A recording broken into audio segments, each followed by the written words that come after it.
dalam siklus pengeluaran kas yang sesuai dengan KOSO. Yang keempat, ada perbedaan utama kegiatan manual dan otomatisasi dalam sistem batch. Yang kelima, ada menyusun rekayasa ulang, sistem pembelian dan atau pengeluaran dengan real time dan pengimplementasiannya. Yang pertama, aktivitas pembelian dan pengeluaran kas akan dijelaskan oleh teman saya Randi. Silakan Randi. Ya, baik, terima kasih. Sini ada aktivitas pembelian dan pengeluaran kas.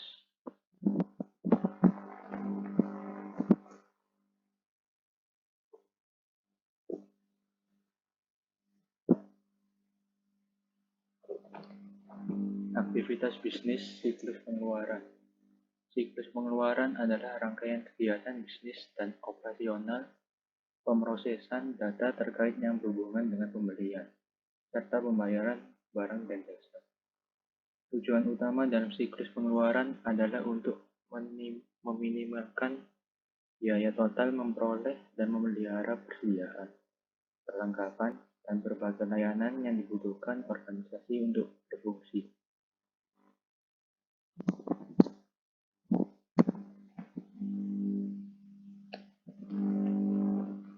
Tujuan dari pengeluaran adalah mengkonversi kas organisasi ke bahan fisik dan sumber daya manusia yang dibutuhkan yang berkonsentrasi pada sistem dan prosedur untuk memperoleh bahan baku dan barang jadi dengan dua fase. Yang pertama tahap fisik, yang kedua tahap keuangan. Siklus pengeluaran ini dibentuk oleh dua subsistem. Yang pertama subsistem pembelian, yang kedua subsistem pengeluaran kas.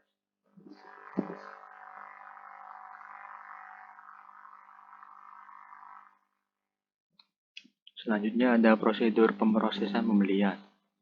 Yang pertama memonitor pencatatan persediaan. Yang kedua menyiapkan pesanan pembelian dan salinannya dikirim ke vendor. Staf hutang dagang penerimaan barang dan ke staf pengendalian persediaan. Yang ketiga, departemen pembelian menyiapkan permintaan pembelian untuk setiap pemasok. Yang keempat, penerima barang. Yang kelima, memperbarui catatan persediaan. Selanjutnya ada bagian hutang usaha atau setup AP. Yang terakhir, mencatat ke buku besar.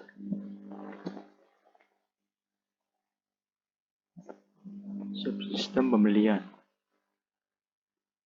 Subsistem pengeluaran kas. Sistem pengeluaran kas memproses pembayaran kewajiban dalam sistem pembayaran. Tujuannya memastikan bahwa hanya kreditor valid menerima pembayaran dan jumlah yang dibayarkan tepat waktu dan benar.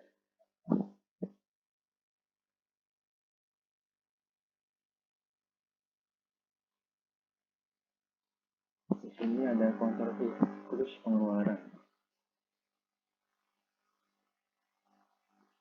Aktivitas kontrol sistem pembelian dan sistem pencairan kas, yang mana ada di gambar tersebut.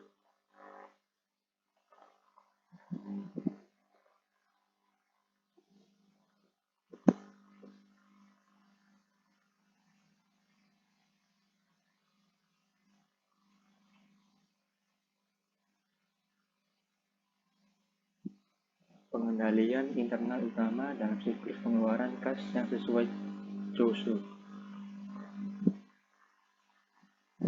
Sistem pengendalian internal. Menurut Committee of Sponsoring Organization atau COSO tahun 2013 mendefinisikan pengendalian internal sebagai berikut. Bahwa pengendalian internal merupakan suatu proses yang melibatkan seluruh anggota organisasi dan memiliki tujuan utama yaitu efektivitas dan efisiensi operasi, mendorong keandalan laporan keuangan, dan dipatuhinya hukum dan peraturan yang berlaku.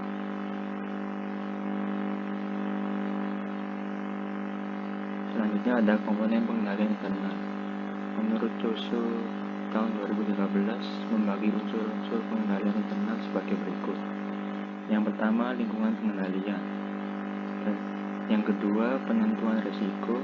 Yang ketiga, aktivitas pengendalian. Yang keempat, informasi dan komunikasi. Dan yang terakhir, ada pengawasan. Selanjutnya akan dilanjutkan oleh rekan saya.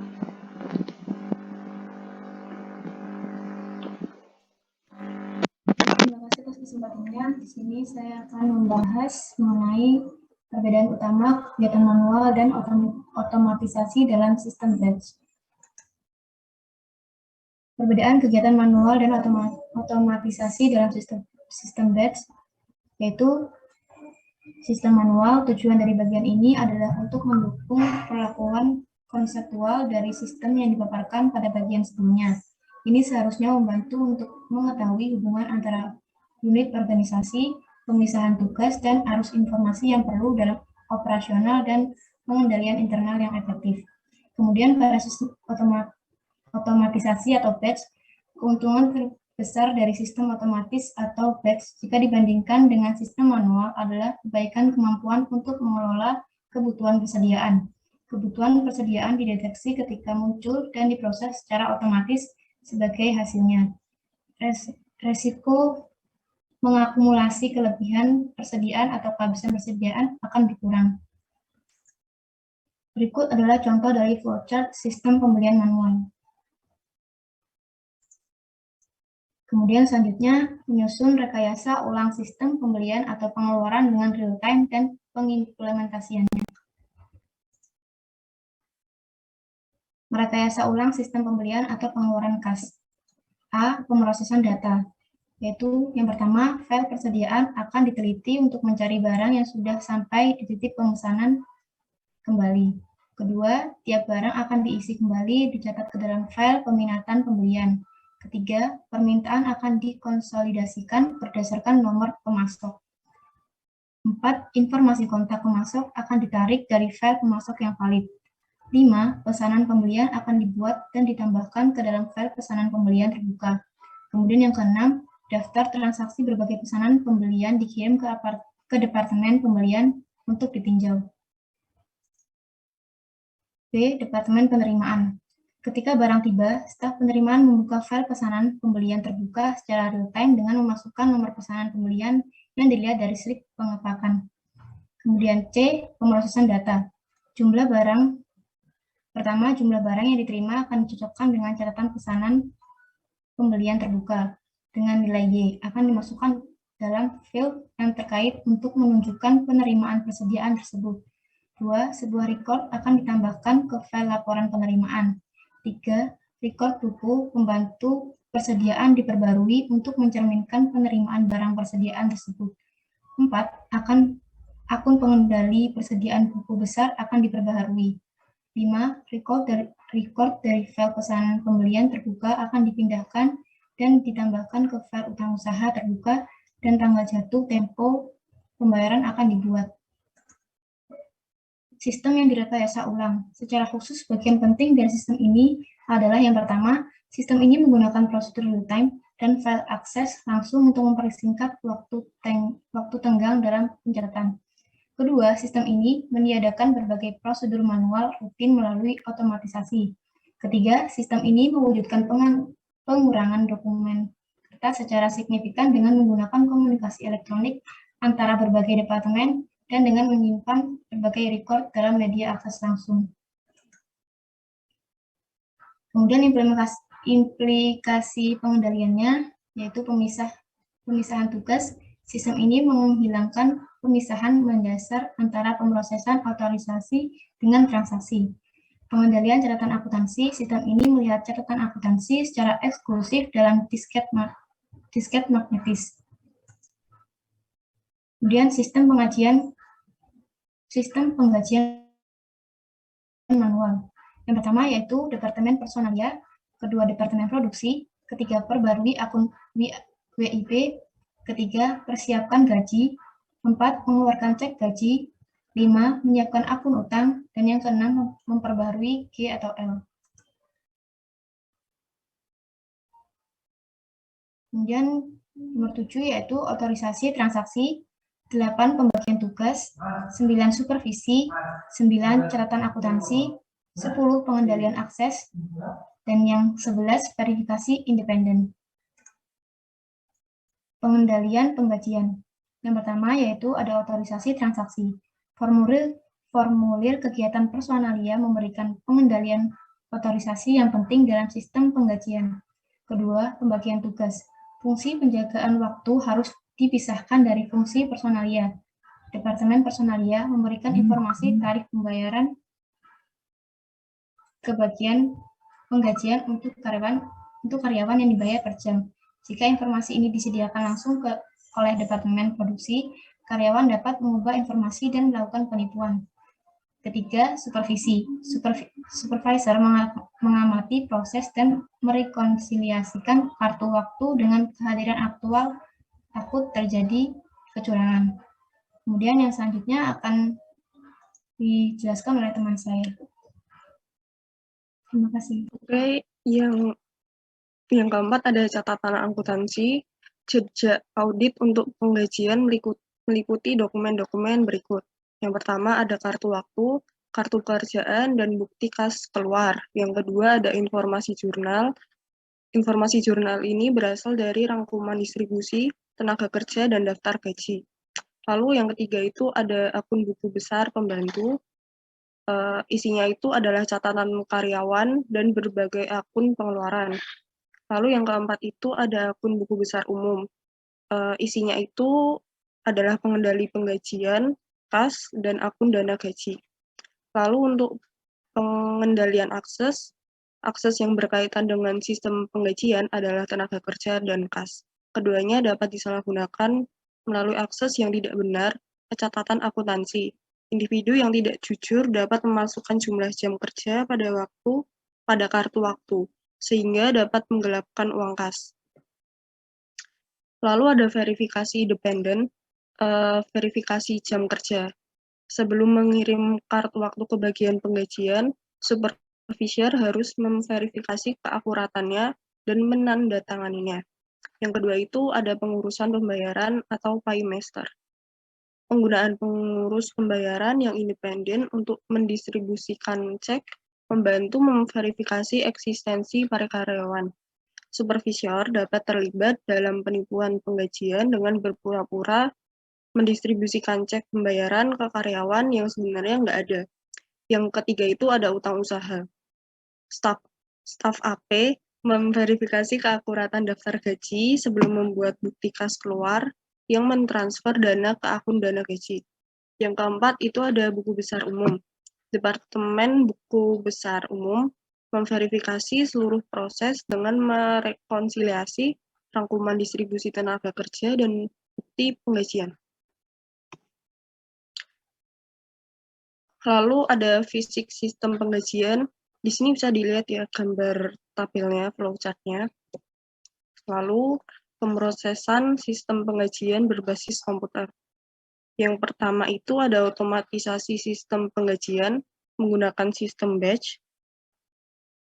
Lalu yang kedua itu ada merekayasa ulang sistem penggajian. Seperti yang saya sebutkan tadi, yang pertama itu ada otomatisasi sistem penggajian menggunakan sistem batch. Itu manfaatnya karena sistem penggajian ini nggak sering dilakukan oleh sistem tersebut. Seringkali cocok dengan pemrosesan batch dan file berurutan. Program komputer batch melakukan pencatatan dengan terperinci, penulisan cek, dan fungsi buku besar umum. Yang A itu ada implikasi pengendalian. Sistem ini mengedepankan keakuratan akuntansi dan mengurangi kesalahan dalam menulis cek. Selain itu, sistem ini signifikan meningkatkan efisiensi operasional. Namun, untuk banyak jenis organisasi, teknologi ini itu nggak cukup memadai. Lalu, sistem ini tuh berbeda dari sistem otomatisasi sederhana dalam hal berikut. Departemen operasi mengirimkan transaksi ke pemrosesan data melalui terminal. Akses langsung digunakan untuk penyimpanan data. Banyak proses sekarang dilakukan secara real-time. Fitur-fiturnya adalah yang A, ada personalia, yang B, ada akuntansi biaya, Yang C ada penjaga waktu, lalu yang terakhir ada pemrosesan data. Untuk sistem penggajian berbasis komputer dapat dilihat ya di sini ada flowchart-nya. Lalu konsep sistem aktiva tetap. Aktiva tetap itu adalah properti, pabrik, dan peralatan yang digunakan dalam operasi bisnis. Sistem aktiva ini memproses transaksi yang berkaitan dengan akuisisi, pemeliharaan, dan penghapusan aktiva tetap. Lalu kita masuk ke logika sistem aktiva tetap. Yang pertama itu ada akuisisi aktiva. Akuisisi aktiva biasanya dimulai dari manajer departemen atau pengguna yang melihat kebutuhan untuk mendapatkan aktiva tetap yang baru.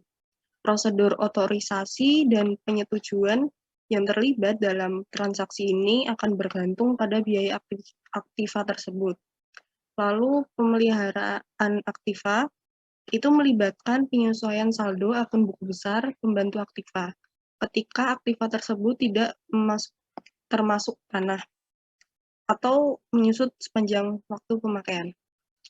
Lalu ada penghapusan aktivasi ketika aktiva mencapai titik akhir dari umur ekonominya atau ketika manajemen memutuskan untuk menghapusnya, aktiva tersebut itu harus dihapus dari buku besar pembantu aktiva tetap.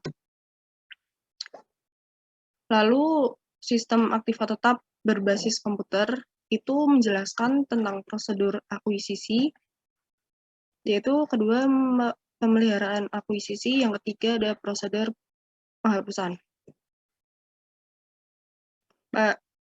Pengendalian aset tetap, yang pertama itu ada pengendalian otorisasi, yang kedua pengendalian supervisi, yang ketiga yaitu pengendalian verifikasi independen.